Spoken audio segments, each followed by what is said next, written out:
Again, welcome to our YouTube channel. This is Gachie Skyman TV.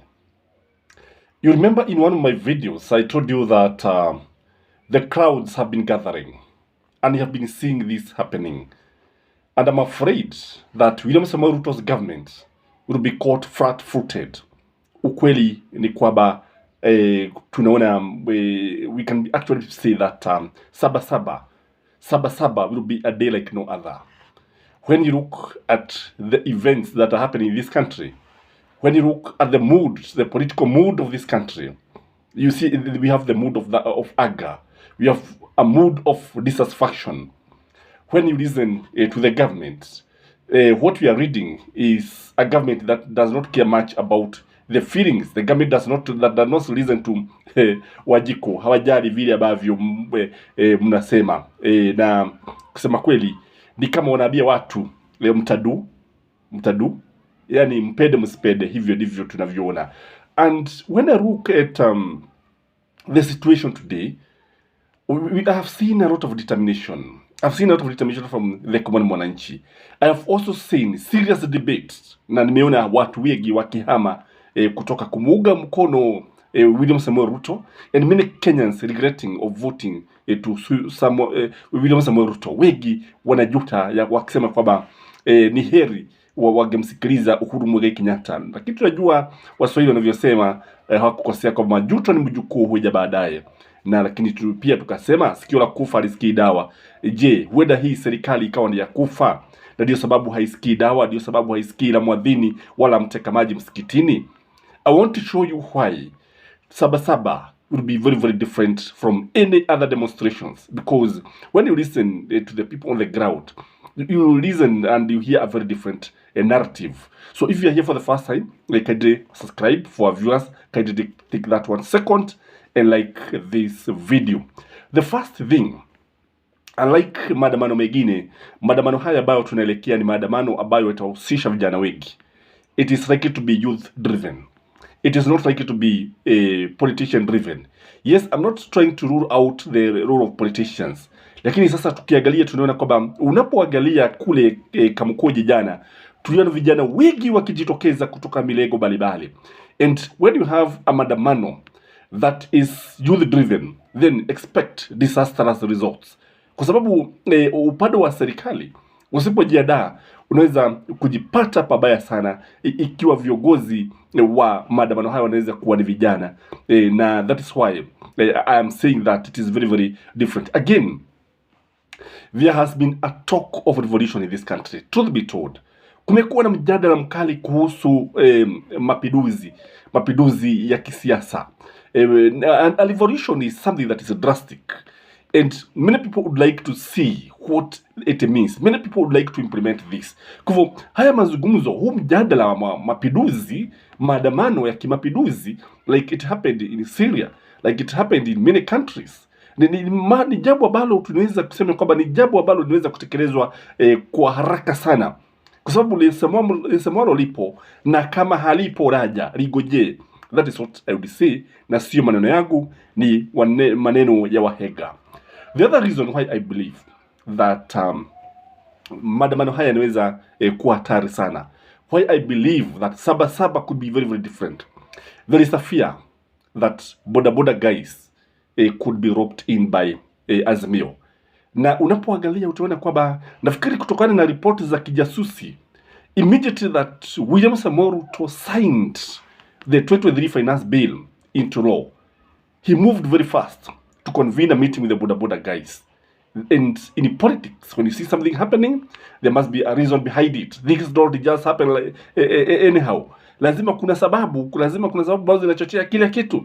And when you look at when you listen to what he was saying in that meeting, kusema kweli ni kama alikuwa anawabebeleza, ni kama alikuwa na wapa vichocheo ili uone ya kwamba ni kama anatuliza na anapoza, kwa sababu kulikuwa na hali ya mazungumzo haya kwamba wanahidiwa vitu vingi, mambo mengi ambayo watafanywa. Why did he do this immediately after signing the finance bill? It is because I believe the NIS guys are telling him that these guys, the boda guys, they could join. Now, I think ile taswira ambayo inaweza kuletwa na hawa vijana au vijana mabarobaro. Unajua wengi ni mabarobaro, na tena wako na pikipiki. Zile pikipiki zao, you can imagine, demonstrating the whole country. They can paralyze the whole country. Again, there is also the fear that the matatu operators could join, kwa sababu hata wao wameguswa kabisa, wamegogwa kabisa na bei ya mafuta. And if you listen yesterday, hata Raila Amolo Odinga ni kana kwamba alikuwa anawaalika katika maandamano haya, kwa sababu ukisikiliza kule kuwaambia watu wabebe watu kupita kiasi, kule kuambia kwamba wasusie migomo nini, waegeshe magari yao siku fulani, ni kuonyesha kwamba these guys can easily join.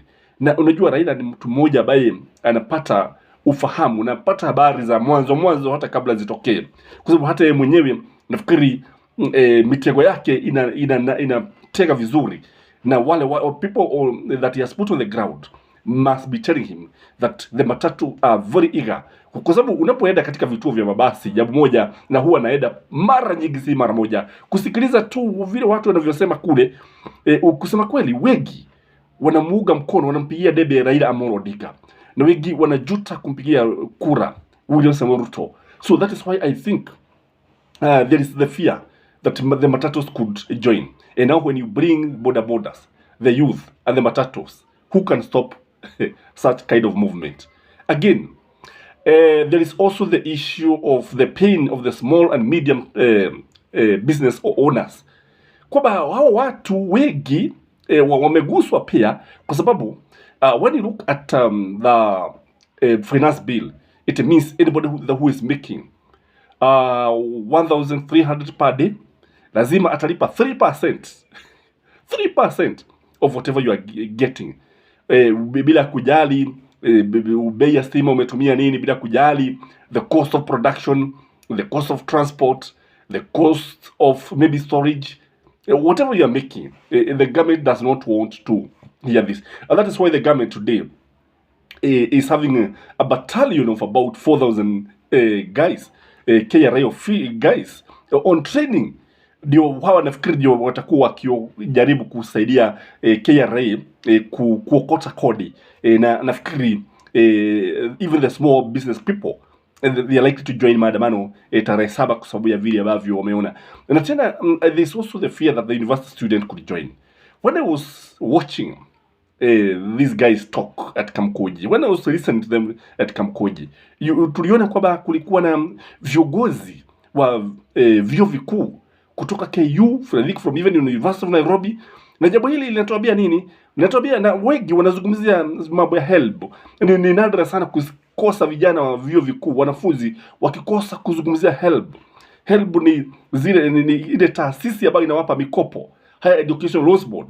Na ikiwa hao watu pia watajiunga, basi I can tell you anything can happen in this country on date 7. Saba Saba ni siku ambayo inajulikana kutokana na yale mambo ambayo mengi yamewahi kutokea, heka za kisiasa zimewahi kutokea, na it is through Saba Saba that section 2A of the constitution was able to be appealed by Arap Moi by force. Wananchi walijitokeza, and I remember when you read the history of that day, it is something that you not like to happen when you are there. Again, the workers who have been touched by this finance bill, and when you look at WASU, when you look at KOTU, when you look at KUPPET, when you look at KENYAN and many other workers union, kuna uwezekano ya kwamba waende nao wakaambia watu wao, wanachama wao wajiunge na siku hiyo ya Saba Saba. And who is going to defeat, who is going to stop this kind of force? Who is going to stop? And now when you add the politicians behind the scene, because kulingana vile na mimi naona maoni yangu ni kwamba the politicians will take the back seat, including Raila Amolo Odinga. When you look at what happened, hata jana wakati ambapo Raila alikuja wakati ambapo mkutano ulikuwa unaisha, alikuja katika dakika za lala salama, zile dakika za mwisho, baada vijana kuongea, baada watu wengi kuongea. Sasa ndio uliona Raila Amolo Odinga akija, and I think he was setting the pace. His arrival could have been deliberate, kwamba anafika wakati huo ili watu wachukue usukani. Na wakati watu watachukua usukani wa maandamano haya, I can tell you Saba Saba will be a very different day. Saba Saba could change the history of this country. Saba Saba could get William Samoei Ruto sleeping on his job. Saba Saba could be an expression of people's disdain against the finance bill. Kwa sababu kile ambacho watu walifanya ni kwamba tunajua kwamba watu walijitokeza ile finance committee wakapiga mambo mengi. Kuna sasa kile ambacho watu wanaona ni madhara, and also another thing that could cause this Saba Saba kuwa na madhara makubwa sana and to have and maybe unexpected results.